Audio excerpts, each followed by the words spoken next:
Good morning and welcome, CNG 132-500 to week 9.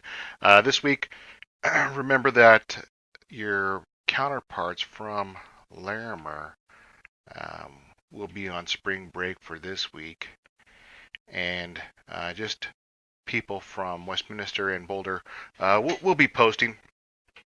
So as we dive into this um, content for week 8, once again, I just want to show you guys that what you're learning is extremely relevant um, to all the hard work you're putting into this class. Um, I know somebody. I usually get complaints like, "This is the toughest class I've ever taken online." Um, it is. I agree with you, but there's so much that you need to understand about security because at this point, you're introduced to the every aspect of security, and then as you start to specialize, if you go into cybersecurity, network administration, database administration, programming, you'll see how all these security measures tie in together and work. So as you probably saw that first page, um, this is one of my courses that I'm finishing up on, planning and implementing architecture security. Basically, the first week, and let's see if I can go back to it.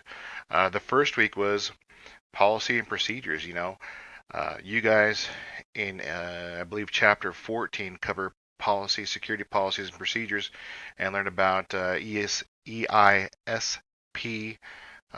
Enterprise Information Security Policy, ISSP, incident, um,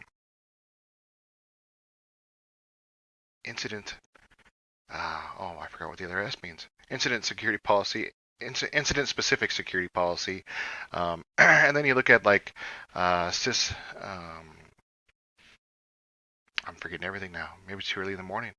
But you do look up a few different security policy stances that uh, are still covered in, like I said, one of my end 600 level classes.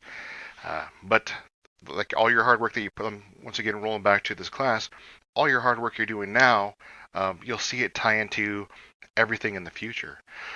Let's see, chapter 9, it's client and device security. Um, okay. I don't have it set up on my home computer well, so probably if I keep on clicking these, I'll probably get the same things. But yeah, this week as you roll through it, I'll start working on grading everything. Should have everything graded this week and be caught up. But once again, remember that if you do try to email me, probably won't be checking emails. I'll probably look at these emails today, get some grading in, and then kind of be taking it a little bit slower. So if you do reach out, feel free to email me in D2L or FRCC. Um, FRCC email, George.Lemos at frontrange.edu. Um, yeah, client and application security, that's what we're covering. Okay. Yeah, and as I put in as the last video I made in the very front page, I don't know what's going on with D2L. Things are breaking behind the scenes, and I don't have control of it. I'll keep doing my best to make sure that stuff is up. I just did chapter 9 again last night, so this week it should work. But as far as the test goes, I will just I won't deduct anything for it. We'll just not do it. Yeah, kind of weird. I don't know what's going on with D2L, but just a weird animal.